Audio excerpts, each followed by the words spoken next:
Pozdrav drugari, dobrodošli nazad u moj kanal. Ako ste ovde novi, moje ime je Nataša. I danas ću vam pokazati moju malu kolekciju psića. Ovi psi mogu da pište. Pored njih je Snoopy košarkaš. Kad mu stisnem ovo malo dugmence kod glave, košarkaška lopta mu se okreće. Ova dva psa rade na baterije. Ovo je mali Zumi. Ovo je Marshall. Kada mu stisnem bedž, ovo mu se nazad otvori. On takođe može da pišti. Njih dvoje su braća Čokolade. On je meni jako sladak mali dalmatinac. On se zove Dandelion jer jako ima slatke i čupave uši.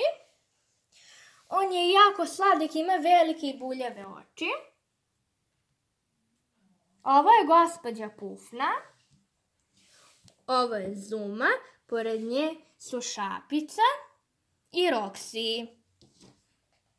Njih dvoje su brat i sestra. Ovo je Bluey i ovo je Pinky. On je jako mekan, narandžast i beo. On se zove Simo. On je Grk. Pored Grka je Maza. Ovo je Pufnica.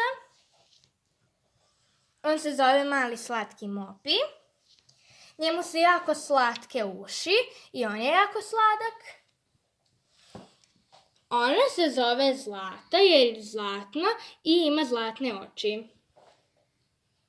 Ovo je Roksana i ona mi je omiljeni pas. Ovo je Peter i jako je sladak. Ovo je mala Diva jer obožava da se oblači. Ovo je Smart Papi, pored njega je Scout. Ovo je Ruža i pored Ruže je Clifford. To drugari za ovaj video, vidimo se sledeći put. Ćao!